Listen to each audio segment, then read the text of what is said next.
कि अगरबत्ती धूप बत्ती तन मन धन सब तेरा स्वामी क्या लागे मेरा, पर अंदर से कह रहे सब तन मन धन सब मेरा क्या लागे तेरा। यस्य तुष्टो रहम पार्थ वित्तम तस्य हराम्यहम करोमि बंधु विच्छेदम सच कष्टेन जीवति। दरस परस अघनाश, भक्त का स्पर्श ही पापों का नाश कर देता है।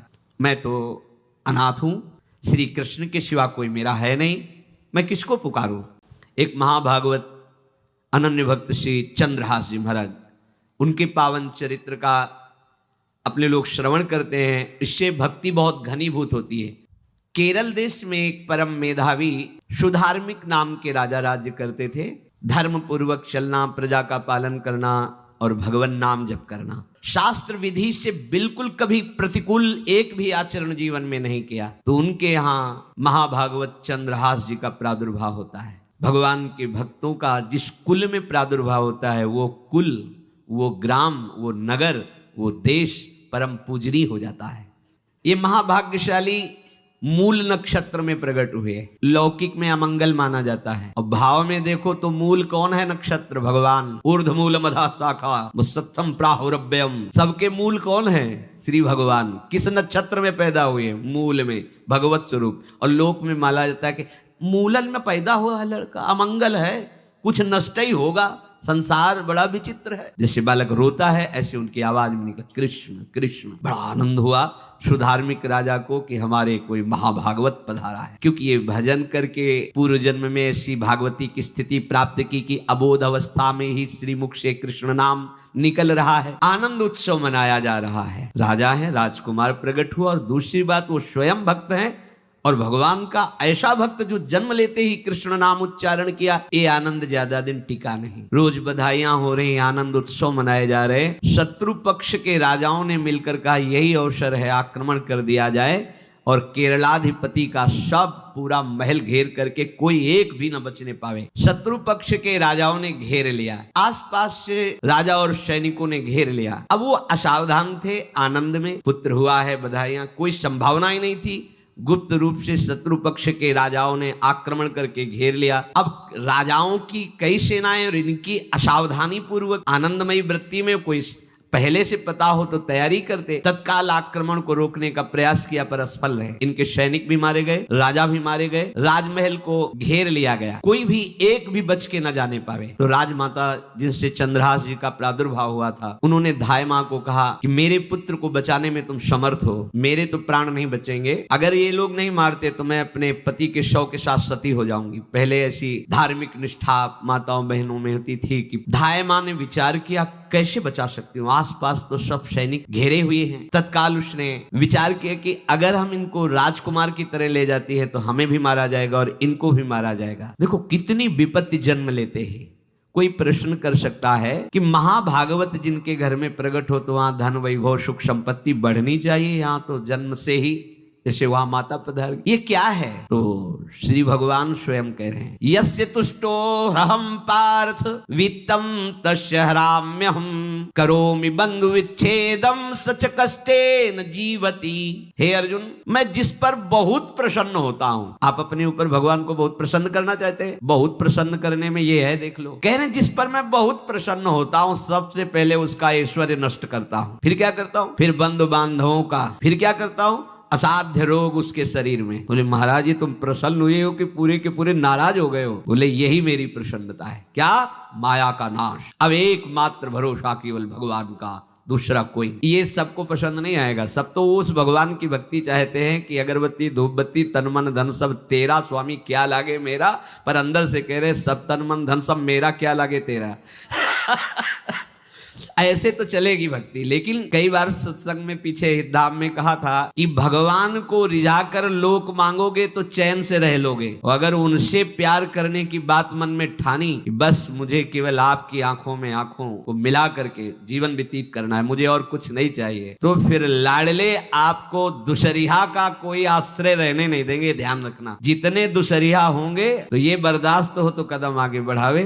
बहुत प्रसन्न हो जाओ ठाकुर हम पे। तो कह रहे यस्य तुष्टो यदोहम पार्थ वित्तम तस्य हराम्य हम करोमि बंधु विच्छेदम सच कष्टेन जीवती। जितनी श्वासें रहेंगी भयंकर कष्ट में उसको व्यतीत करने के लिए दूंगा। ये दंड नहीं है, ये पुरस्कार है। अनंत जन्मों का हिसाब बराबर करके कहीं इसकी वृत्ति मेरे से हट न जाए, ऐसे घेरे में डाल के अखंड चिंतन करवा के सजयति जयति जग उच्चर जाको करत श्याम सहाई प्रथम वर्णो कृपा क्रम हो विषय मूल गवाई कुल कुटुंब बल वित्त हीनो दीन के दुखदाई आपने को करजु लीनो आप ही अपनाई। कह रहे अब मैं वर्णन करता हूँ श्याम सुंदर जिस पर कृपा करते हैं उस पर कैसा बर्ताव करते हैं। बोले सबसे पहले उसके विषय भोगों का नाश कर देते हैं, फिर दूसरी कृपा कोई परिवार का कोई मित्र कोई रिश्ते नातेदार उसकी तरफ देखेगा भी नहीं, फिर ऐसा दुख प्रदान करते हैं कि केवल एक भरोसा रह जाता है, एक भरोसा एक बल एक आस विश्वास, बस नाथ आपके सिवा अब हमारा कोई नहीं।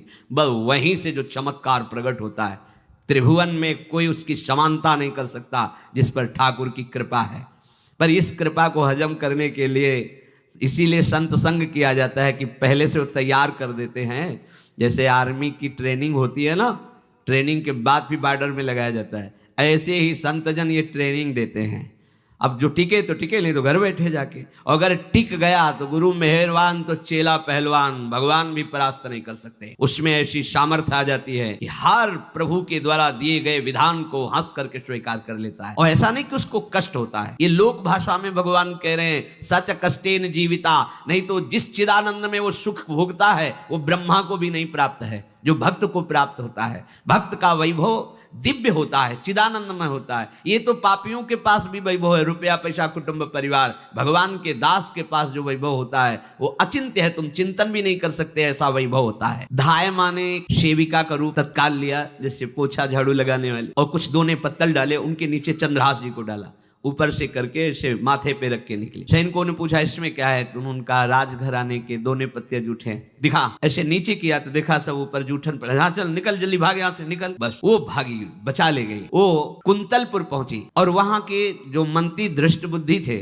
उनसे प्रार्थना की कि मैं सेवा कला में बड़ी प्रवीण हूं और ये मेरा पुत्र है, अगर आपकी कृपा हो जाए तो कुछ समय के लिए हम आपकी सेवा में, महल सेवा में रहेंगी और हमारे पुत्र का पालन पोषण हो जाएगा। उनकी परीक्षा ली गई तो राजघराने की सेविका थी, परम प्रवीण थी, पर उन्होंने ये परिचय नहीं बताया। विधि विधान से राज्य की सेवा में प्रवीण दासी पाकर उसको अच्छा लगा, ठीक है आप रह सकती है। अभी चंद्रहास जी 3 वर्ष के ही थे कि धायमा पधार गई और ये हर समय कृष्ण कृष्ण कृष्ण कृष्ण कृष्ण नाम इनके चलता रहता था। अब जो उनका दुलार करने वाली थी धायमा, वो भी पधार गई तो कौन उनकी तरफ देखे, पर बहुत ही गौर वर्ण, बड़े ही सुंदर। अब वो गलियों में भटकने, निकाल दिया महल से जब धायमा मर गई, क्योंकि धायमा की सेवा कारण उनको रखा गया था। 3 वर्ष के बालक गलियों में, तो कोई भी माँ देखती उनको तो कोई उनको वस्त्र पहना देती, कोई भोजन करा देती। ऐसे ही भगवान के भक्तों की बड़ी विचित्र लीला होती है। यहाँ चंद्रहास जी को जो भी माता बहन देखती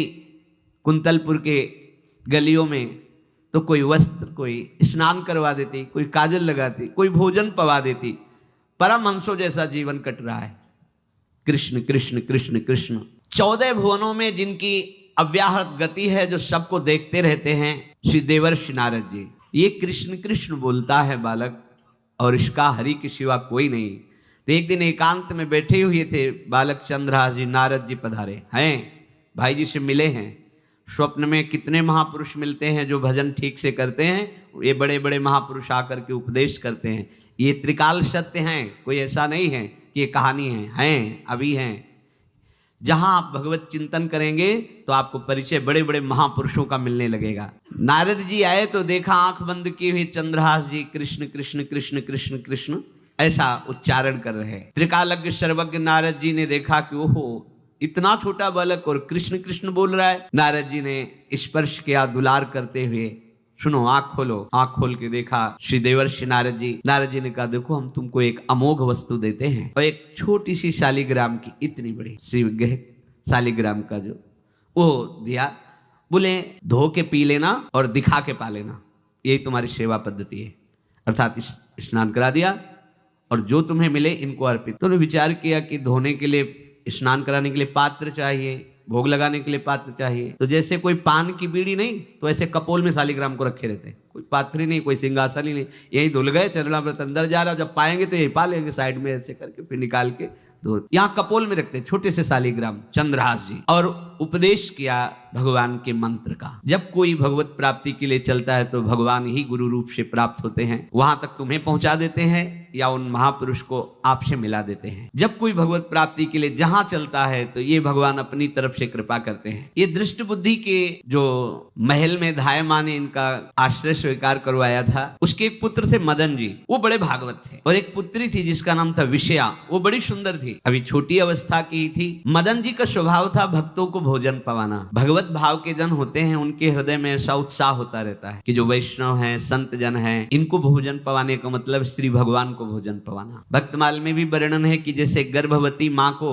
आप कुछ भी पवाओ तो बालक की पुष्टता अपने आप होती है, ऐसे संतों के हृदय में भगवान विराजमान प्रगट रूप से हैं। जब हम संतों को भगवत भाव से भोग पवाते हैं तो साक्षात भगवान ही पाते हैं। और मदन थे भगवत भाव के, तो उन्होंने बुलाया बड़े बड़े भक्तों को और ब्राह्मणों को। जब ब्राह्मण और भक्त पा रहे थे तो खेलते खेलते चंद्रहास जी भी वहीं चले गए और उन्होंने भी वहां प्रसाद पाया। अब बड़े बड़े ब्राह्मणों में एक ज्योतिषाचार्य थे, दृष्ट बुद्धि जी ने हाथ जोड़कर प्रणाम किया और अपने परिवार को प्रणाम करवाया और कहा ये हमारी पुत्री है। दृष्ट बुद्धि जी ने कहा आप इसका हाथ देकर बताइए इसको वर कैसा मिलेगा, कैसा ऐश्वर्य होगा। दृष्ट बुद्धि मतलब दुष्ट बुद्धि, ऐसा ही था वो। पर बड़ा विचित्र खेल है, इसकी बुद्धि एकदम विपरीत और पुत्र महाभागवत। भगवान का खेल है, वो भक्ति विरुद्ध और पुत्र भागवत। उन्होंने कहा वर, ऐसे दृष्टि डाली चंद्रहास जी वहीं पार, वो है इसका वर। वो धाय का एक दासी का लड़का हमारी पुत्री का वर बने।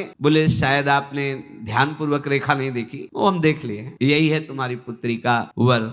दृष्ट बुद्धि ने विचार किया कि एक भिखमंगा हमारी राजकुमारी पुत्री का दूल्हा बने। पंडित जी को तो दक्षिणा दी, विदा किया और सैनिकों से कहा घर से निकलने न पावे बालक, क्योंकि ज्योतिष पक्की, ज्योतिष शास्त्र सत्य है पर उसका सम्यक ज्ञान होना चाहिए। भला मुझ सम्राट के मंत्री की पुत्री, वो महामंत्री है दृष्ट बुद्धि, और ये एक भिखमंगा कैसे हो सकता है। बड़ा हृदय में जलन हुआ, ये तो बड़ी अपकीर्ति और दुर्भाग्य का विषय होगा, इसी को मरवा डालते हैं, काम खत्म हो जाएगा। निश्चय किया और जल्लादों को बुलाया और कहा बालक जो पंगत में भोग पा रहा है इसको ले जाओ और जंगल में मार के, और इसका कोई अंग हमें काट के दिखाओ कि हम मार, मतलब पक्का मार देना है।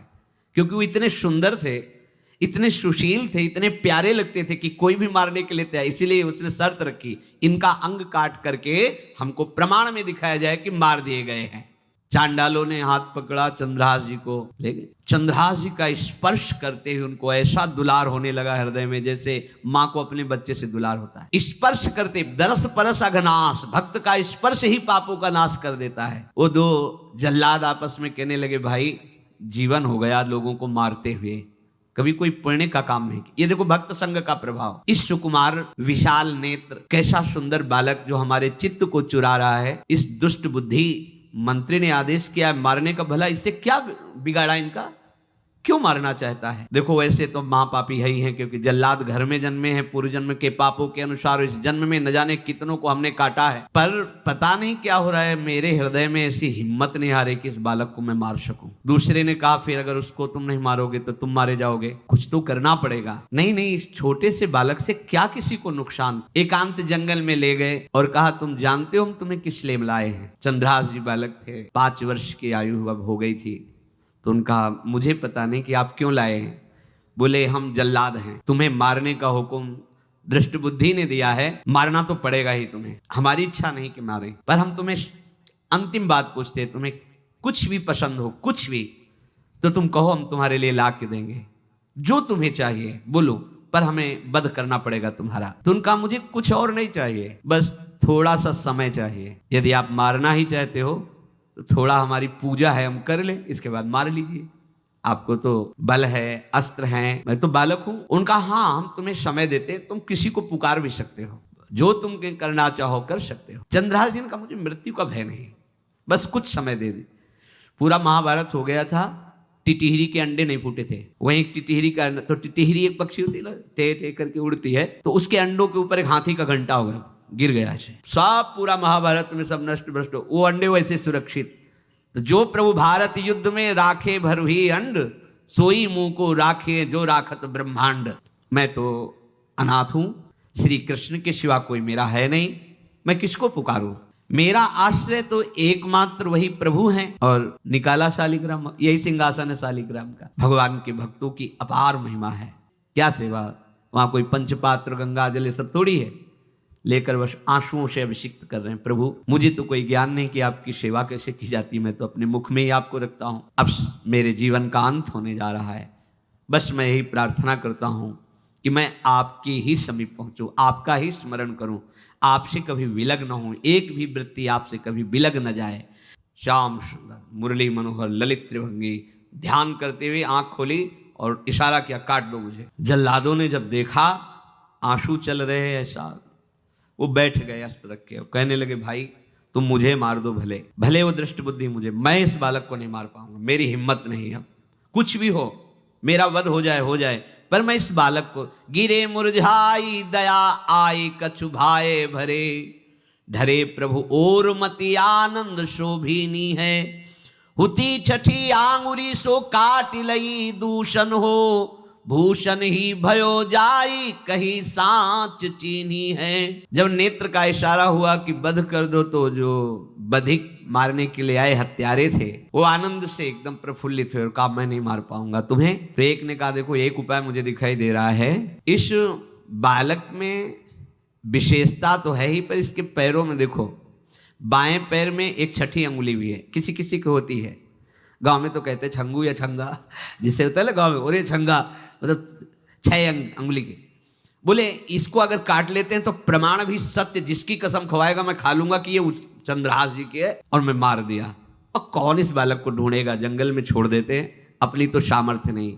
बधिकों ने, जल्लादों ने ऐसा ही किया और जाकर अंगुली दिखा दी, मैं बालक का वध करके आ गया हूं।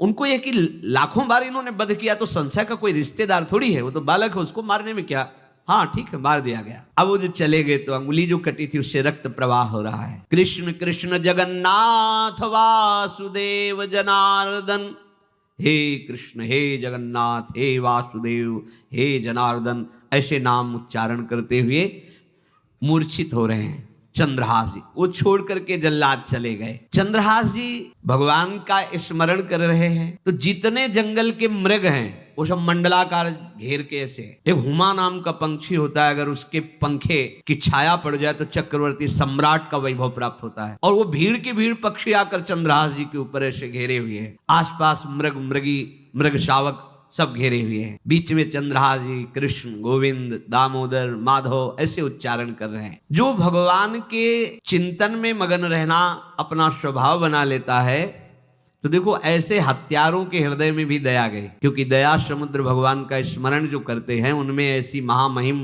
दिव्यता आ जाती है। कोई भी कितना भी निर्दयी हो, अंदर से वो भले जल रहा है द्वेष के कारण, पर कहीं ना कहीं ये द्वेष आंतरिक राग का सूचक हो। वो भी भक्त को प्यार करता है, पर भक्ति ना होने के कारण वही उसका राग द्वेष में बदल जाता है। कोई भी हो, अंदर से जब भक्त के प्रति जलन पैदा करता है तो उसमें मूल होता है भक्त की महिमा, भक्त का महत्व, पर उसे ना प्राप्त, जैसे कहते हैं कि वो अंगूर खट्टे हैं और हट नहीं प्राप्त कर पाए तो अंगूर खट्टे हैं, बकाया महत्व सब के अंदर होता है। दुष्ट से भी दुष्ट के अंदर भगवान के भक्तों का महत्व होता है, क्योंकि सबके हृदय में भगवान विराजमान है। अब चंद्रहास जी भगवत स्मरण करते हुए पक्षियों के और मृग आदि के बीच में है। उधर भगवान का एक विधान तैयार होता है, वह देश भूमि में रहत लघु भूप और सुख सब एक सुत चाह भारी है। कुंतलपुर के ही अधीन एक चंदनवती नाम की राज्य नगरी थी। वहां के राजा थे, उनके पुत्र नहीं हो रहा था, तो कुंतलपुर सम्राट पद, चंदनवती राज्य राजा, जैसे प्रदेश और दिल्ली में बैठे हुए जो प्रधानमंत्री राष्ट्रपति वो बादशाह, जो दिल्ली का अधिकार वो बादशाह, और ऐसे छोटे छोटे जो राज्य हैं उनको राजा। तो ये चंदनवती के राजा कर दिया करते थे, प्रत्येक राजा को कर देना होता था बादशाह को। इनके पुत्र था नहीं, वो कर देने के लिए कुंतलपुर ही जा रहे थे, तो रास्ते में देखा कि बहुत से मृग और पंछी ये घेरे हुए क्या है, तो एक कौतूहल सा कि क्या है बीच में। आसपास मंडलाकार मृग फिर वो विहंग पक्षी जो भगवान के आश्रित है, भगवान कैसी व्यवस्था करते हैं। वो चंदनावती के राजा दौड़ करके कौतूहलवश, क्या है यहाँ, मृगी पंक्तियों के बीच में पक्षी हुमा नाम का बड़ा पवित्र पक्षी हिमालय आदि में पाया जाता है, जिसके ऊपर इसकी छाया पड़ जाए वो ऐश्वर्यवान हो जाए। देखा बालक दिव्य तेजों में, और मूर्छावस्था में नजदीक गए तो अंगुली पूरी कटी हुई थी, तो रक्त प्रवाह, गोद में उठाया और आनंदित हो गए, हमारी पुत्रेष्टि यज्ञ सफल हुई, हमारा दान पुण्य सफल हुआ, ऐसा हमें सुंदर बालक मिला। चंद्रहास जी को लेकर के घर आए और हृदय में भगवान का बार बार कृपा प्रसाद मना रहे हैं, मुझे भगवान ने पुत्र दिया। चंद्रहास जी को लेकर आए, आनंद मंगल बधाइयां बजने लगी, बहुत सी संपत्ति न्यौछावर कर दी। 5 वर्ष के चंद्रहास जी हैं। पूछा बेटा तुम्हारे माता पिता कौन है? तो कहा श्री कृष्ण। परिवार में कौन है? श्री कृष्ण। मतलब तुम्हारा कोई नहीं है?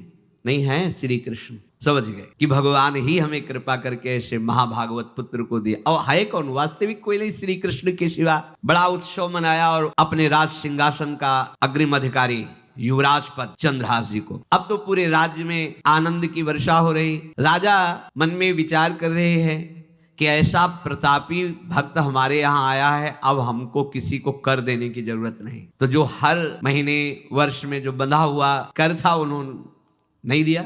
1 बार 2 बार 3 बार जब कर नहीं पहुंचा तो सम्राट ने आदेश किया मंत्री को कि चंदनावती से कराना बंद हो गया है। क्या बात है? यदि वो अहंकार से युक्त हो तो आक्रमण करके नष्ट करो, यदि समस्या है तो उसका सहयोग करो। बादशाह के आदेश से वहां दृष्ट बुद्धि पहुंचे तो युवराज पद पर चंद्रहास जी विराज, जिनको मारने के लिए जल्लादों के हाथ में दे दिया था। पूरे पूर्वासी ऐसा प्रभाव चंद्रहास जी का है कि सब कृष्ण भजन करते हैं, सब आनंद में मगन रहते हैं। चंद्रहास जी थोड़ा सयाने हो गए थे तो पूर्वासियों को उपदेश देते, 1 बार हमारे राज्य में भोजन पाया जाएगा 24 घंटे में, और सबके घरों से आरती की शंखनाद घंटानाद सुनाई देना चाहिए। सबके यहाँ शाम के रोज नाम कीर्तन और भगवत कथा होनी चाहिए, क्योंकि आयुष्यम चपलम तादृक जल बुद्बुद सन्निभम चिंतयध्वम जनामूढ़ा माधवम वर्षम सुस्थिरम।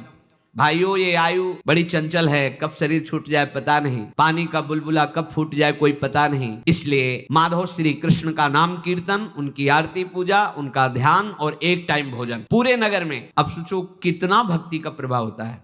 पूरा नगर में, हर घर में आरती पूजा कीर्तन।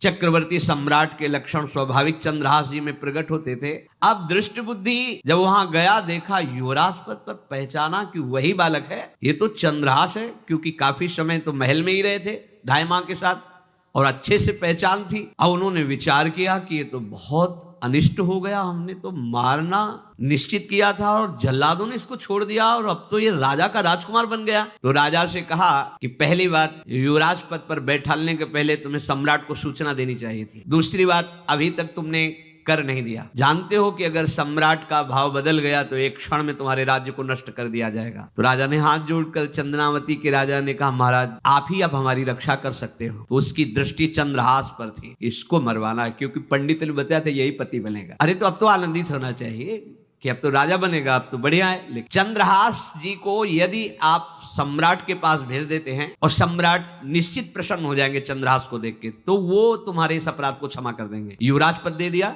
और भेंट नहीं दी, कर नहीं दिया महीनों से, तो ऐसा करो चंद्रहास जी को भेज दो। राजा ने स्वीकार कर लिया। और पहले लोग बिल्कुल धर्म से चलते थे, कहीं भी अधर्म का लेश नहीं। एक चिट्ठी लिखी दृष्ट बुद्धि ने और चंद्रहास जी से कहा खोल के पढ़ना नहीं, मेरे पुत्र मदन को देना जाके, और मदन तुम्हें फिर आगे का कार्य सम्राट से मिलाना, माफी करवा देना, ये सब करवा देगा, पर ये चिट्ठी तुम रास्ते में खोल के नहीं देखना।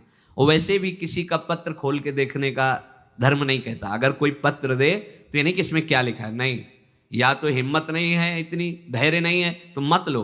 अगर धैर्य है तो हाथ में लेकर जहां तक पहुंचाना है वहां तक पहुंचा दो, नहीं तो वो कार्य ही मत लो। ये अधर्म है कि आप बीच में उसको खोलकर पढ़े। पहले लोग बहुत धर्मात्मा होते थे, एक एक बात धर्मयुक्त होती थी। चंद्रहास जी को चिट्ठी दी, चंद्रहास जी ने पत्र को अपनी पाग में खोस लिया और कुंतलपुर के लिए चले। अब इनका किशोर अवस्था में प्रवेश हो चुका था। एक सुंदर कुंतलपुर के बाहरी रमणीय बगीचा था, वृक्ष बहुत सुंदर सुंदर, पुष्पवाटिका भी, बड़ा मनोरम लगा। घोड़ा बांध दिया वृक्ष में और पहले सरोवर का बड़ा निर्मल जल होता, जल पिया, हाथ मुंह धोया, थोड़ी देर भगवान का ध्यान करते रहे वृक्ष के नीचे, और फिर लेट गए तो नींद आ गई। भगवान बड़े कृपालु हैं। जो भगवद आश्रित होता है त्रिभुवन में कोई उसका अमंगल नहीं कर सकता। अपनी सहेलियों के साथ दृष्ट बुद्धि की वही राजकुमारी जिसके साथ इनका ज्योतिषाचार्य ने कहा था यही पति होगा, वो अपनी बहुत सी समान वयस्क अवस्था की जो किशोरियां थी उनके साथ वो, और ये राजवाटिका थी, इसमें घूमने के लिए आई। तो घोड़ा देखा तो उसने कहा यहाँ किसी का घोड़ा कैसे आ सकता है, हमें लगता है कोई यात्री इसमें प्रवेश कर गया, उसको पता नहीं होगा कि राजवाटिका है। वो अपने सहेलियों के साथ घूमते हुए उसी वृक्ष के नीचे पहुंची। जा चंद्रहास नौ किशोर अवस्था, और जो भगवान का भजन करते हैं उनमें एक विशेष आकर्षण होता है जो साधारण आदमियों में नहीं होता। वो कैसा भी रूप हो उससे मतलब आकर्षण होता है, ऐसा लगता है इनके समीप बैठे रहे, इनको देखते रहे, इनकी बातें सुनते रहे, उनमें भगवत आकर्षण होता है। आंख मुंदी हुई शोर है, देखते ही पूर्व विधान के अनुसार उसका चित्त लुट गया। इतना सुंदर नौ किशोर अवस्था। आसपास देखा तो सखियां खेलने में लगी थी। पाग में एक चिट्ठी सी दिखाई दी तो झुक करके चुपचाप ऐसे नौ किशोर अवस्था में चंचलता भी होती है, चिट्ठी खोल करके देखा तो वैसे ही रूप माधुरी में आसक्त हो गई थी। पूर्व संस्कार से आकर्षण भी हुआ। इसने संस्कृत में लिखा था विस्मस्मयी प्रदातव्यम त्वया मदन शत्रवे कार्या कार्यम न द्रष्टव्यम कर्तव्यम खलु में प्रियम। मदन पुत्र उनके नाम था मदन। अय मदन, बिना कुछ विचार किए इसको विष दे देना जाते ही। क्या उचित है क्या अनुचित ये तुम्हें नहीं सोचना, मेरा प्रिय करना, मेरे आदेश का पालन, जाते ही से विष दे देना। पत्र उसने देखा पिताजी की बुद्धि खराब हो गई, ऐसे सुंदर नव किशोर को विष देने की बात लिख दी। अब उसे बड़ा दुख हुआ कि पहली ही दृष्टि में, अभी तो इन्होंने आंख खोल के हमें देखा ही नहीं, और इनको इस सोई हुई मुद्रा में देख करके मेरे प्राण समर्पित हो गए, मेरा चित्त समर्पित हो गया। चलो, जब मेरी सखियों के नाम पुकारे जाते हेमलता शशिकला आदि, तो मुझे चुभता था कि मेरा नाम पिताजी ने विषया क्यों रखा है। आज सार्थक हो गया, मेरा नाम सार्थक हो गया। काजल लगाई हुई थी, एक सीख से ऐसे काजल लिया, और एक संस्कृत में आ बनता है ऐसा, ऐसे बस ऐसे कर दो तो विषया हो गया। अब उसका अर्थ बदल गया। हे मदन, उचित अनुचित का विचार छोड़कर जाते ही इसे विषया प्रदान कर दो, ये मेरा प्रिय कार्य होगा। विषया पुत्री भगवान है, जैसी हो भवतव्यता तैसी बने सहाय, आप ना आवे आप परताई तहां ले जाए। तो ओ पत्र वही खोश दिया, और ये सुख हुआ कि तो जाएंगे भाई के पास ही ना, तो घर में ही तो जाएंगे, वहां इनकी इस प्रसन्न मुद्रा में बातचीत करते हुए मैं इनको देखूंगी। ये भगवान का विधान होता है। चंद्रहास जी उठे और पूछते हुए मंत्री के घर पहुंचे, और मदन ने जेही कि चंदनावती से पिताजी ने इनको भेजा है, ये वहाँ के राजकुमार हैं, हृदय से लगाया। चंद्रहास जी ने कहा आपके पिता ने पत्र दिया है। उन्होंने पत्र पढ़ा, विषमस्मयी तो विषयास्मयी, विषय तुरंत बिना विचार किए ब्याह कर दो, दे दो, क्योंकि लिखा है प्रदातव्यम त्वया मदन, अभी इसी क्षण जहां ये पत्र मिले, कहा जो आ गया शुभम शीघ्र बुलाओ पंडित को। पंडित ने कहा भगवान की कृपा से अगला मुहूर्त है, बिल्कुल ये ब्याह का पक्का मुहूर्त है। अब तो राजघराने तत्काल व्यवस्था हुई। अब वो तो पहले ही मोहित हो चुकी थी देख के विषया जी। तत्काल दुल्हन रूप उनको सजाया गया, इनको दूल्हा रूप सजाया गया, पंडित शुरू कर दिए गणानंतो गणपति को, ब्याह हो गया। अब जब ब्याह यहाँ खूब धूमधाम से हो गया तो दृष्ट बुद्धि ने सोचा कि काम हो गया होगा, विष दे दिया होगा, मर अब हम जाके संभाल लेंगे, क्योंकि राजकुमार है, कैसे विष दिया कौन दिया तो इस बात को हम संभाल लेंगे। जब वहाँ घर है तो पूरे नगर में सजावट हुई थी। बोले भैया सजावट का है कि? बोले महाराज आपके ही आदेश से तो है, आपने दूल्हा भेजा था। और बोले दूल्हा भेजा, ब्याह किसने कब कहा ऐसा? बोले तो मदन के पास चिट्ठी रखी है। अब वो घर गए, मदन को बोला, बोले तुम्हारी बुद्धि मारी गई क्या? हमने पत्र में लिखा था, दिखा दिया। लिखा था हमने विष, इसमें विषया कैसे लिख गया? काजल से ऐसे, और पहले स्याही काजल की ही होती थी। तो ऐसे भगवान सब कुछ बना देते हैं। उनका पिताश्री एक भी अक्षर आपकी आज्ञा का उल्लंघन, आपने लिखा था बिना विचार किए उचित अनुचित का हमारी आज्ञा का पालन किया जाए। विषया प्रदातव्यम मदन, मेरा नाम लेके आपने संबोधन करके ये देखो ये लिखा हुआ है, इसमें हमारी त्रुटि क्या है? देखा तो चंद्रहास जी दूल्हा और सुंदर। अब उसका हृदय आग ले। अब तो मान जाना चाहिए बिटिया, का वर्ण हो गया भाई, ब्याह हो गया, अब तो गुस्सा छोड़ देनी चाहिए। पर दुष्ट बुद्धि, नाम ही रखा था दृष्ट बुद्धि, उसने कहा चाहे बिटिया विधवा रहे पर तुम्हें जिंदा नहीं रहने देंगे। ये दुष्ट बुद्धि होती है। देखो कैसे कैसे ऐसे ही होते हैं, कुछ लोग ऐसे ही होते हैं, हमारी इज्जत, फिर जेल काटता है पूरा परिवार, मार डालेंगे तुम्हें जिंदा नहीं रखें, ऐसे दुष्ट बुद्धि का स्वभाव होता है। अब भाव जब बिगड़ जाता है तो फिर पकड़ में नहीं आती बात, यही समझ जाना चाहिए था। चरणों में प्रणाम करके कि अब तो तुम हमारे बेटे के समान हो, ये भी राज्य तुम्हारा, वो भी आनंद लो, अब बड़ा सुख का कार्य है। लेकिन जब नकारात्मक सोच आ जाती है तो बुद्धि कंट्रोल में नहीं रहती, वो फिर उद्दंडता करने, उसका निश्चय गलत होता है। नजदीक गया और कहा कि बहुत कृपा हुई, आप हमारे दामाद बने, पर हमारे यहाँ की एक रीति है, हमारे नगर के बाहर जो देवी हैं उसमें लड़की का वर अकेले पूजा करने जाता है, आपको हमारी कुल की रीति का निर्वाह करना होगा, आपको जाना ही होगा। कोई समस्या नहीं, हमारे लिए तो हर देवी देवता भगवत स्वरूप है, आपके लिए हम पूजने चले जाएंगे, पूजन की थाल तैयार करो। और उधर कई बलवान सैनिकों को भेजा, देवी पूजने जो आ रहा है तत्काल उसे काट देना, किसी भी तरह बचना नहीं चाहिए, नहीं तुम सब मारे जाओगे। जो आदेश देवी मंदिर में सैनिकों को लगा दिया, जो आवे तत्काल मार देना, क्योंकि अब भेज ही रहे ना, तो नाम नहीं लिया, कहा जो आवे तत्काल मार देना, मेरा आदेश अगर बचा तो मैं तुम्हें मार दूंगा। उन राज सैनिकों ने जो बधिक स्वभाव के थे पहले से वहां लग गए। बड़ा विचित्र भगवान का खेल है। वहाँ के चक्रवर्ती सम्राट जो थे, बड़े बड़े विद्वान और ऋषियों से बातचीत कर रहे थे। उनका महाराज अब आपका राज सिंहासन पर बैठना राज्य के लिए अमंगल होगा, ऐसा समय आ रहा है। इस समय यदि चंद्रहास जी को सम्राट पद पर बैठा दिया जाएगा तो आगे अकाल नहीं पड़ेगा और बड़ा मंगल होता चला जाएगा। ये मुहूर्त आपका राज सिंहासन पर से हटने का है, तो उनका प्रजा का मंगल हो और देश का मंगल हो, इसलिए हम बिल्कुल। मदन वहीं बैठे हुए थे। सचिव ने कहा तुरंत जाओ और जो तुम्हारे बहनोई बने हुए हैं चंद्रहास जी को लाओ। तो भागे। तो जो और सैनिक, राज सैनिक थे, पूछा किधर जा रहे हो? बोले वो अपने बहनोई चंद्रहास जी। बोले वो तो देवी पूजा के लिए गए। तो घर में जाके वो सीधे आगे बढ़े, तो जा ही रहे थे थाल सजा कर देवी। बोले सुनो, इसी समय मुहूर्त है, आपको देवी पूजा हम कर लेंगे जाके, या हम थाल लेके वहां बैठे रहेंगे, पहले सम्राट पद का वो अभिषेक करो, फिर देवी पूजा हो जाएगी। ये तो घर की बात है, और देवी पूजा मैं करके आ रहा हूं, वो देवी पूजा के लिए और वो सम्राट पद के लिए, बीच से ही। दौरे सुख पाई जाय मगही में लियो जाए, दियो सो पठाई नृप रंग माही भीजिए। अब जो सम्राट थे तो बहुत आनंदित हो गए, क्योंकि भगवान का भक्त, तेजस्वी और बलवान शूरवीर योद्धा जो सम्राट पद पर बैठेगा तो अकाल नहीं पड़ेगा, सुख की सब प्रजा को वृत्ति प्राप्त होगी। बड़े आनंदित होकर इनका सम्राट पद पर अभिषेक हो रहा है। और दृष्ट बुद्धि के पुत्र जो मदन संतों और भक्तों का आदर करते थे, वो देवी पूजा, और वहां पहले उसने बोल रखा था जो आवे तो देवी अपमान ते न डरो सम्मान करो, जात मारी डार्यो या सो भाष्यो भूप लीजिए।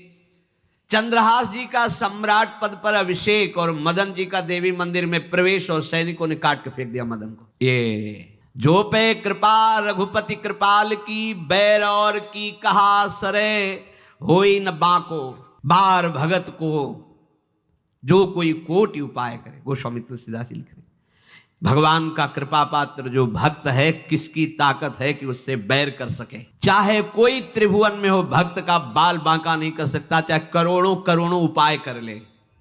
और तके नीच जो मीच साधु की, सो पामर ते मीच मरे, वेद विदित प्रहलाद कथा सुन को न भगति पथ पाम धरे। अगर तुम जिस भाव से साधु को नीचा दिखाना चाहोगे, वही भाव तुम्हारा सर्वनाश कर देगा। वैसे ही देखो सर्वनाश हुआ ना, एक ही पुत्र, और इसके आदेश से वह उल्टा खेल हो गया, पुत्र की ही हत्या हो गई, और चंद्रहास जी को सम्राट पद पर अभिषेक किया जा रहा है। अब दृष्ट बुद्धि ने बड़ी प्रसन्नता अंदर है कि वो तो मार दिया गया होगा। सैनिक आए और बोले महाराज आपके पुत्र का वध हो गया है। पुत्र का वध कैसे? बोले आपने कहा था जो आए उसे मार देना, तो आपका पुत्र ही थाल लेकर पूजन, वो तो चंद्रहास, बोले उनका तो अभिषेक हो गया सम्राट पद पे। ये कैसे हो गया? अब अंदर भारी दुख उनके हृदय में। उन्होंने बताया कि तुम्हारे पुत्र को तो हम लोगों ने काट डाला आपके आदेश के अनुसार, आपने कहा था जो जाए उसे काट। अब तो छाती पीट पीट के, माथा फोड़ फोड़ के खूब रो रहा है। किसी का कोई भी बस नहीं चल सकता भगवान के भक्त के ऊपर। तंत्र मंत्र दुनिया का जितना भी सामर्थ्य है, ये भक्ति को ऐसे खिलवाड़ नहीं है।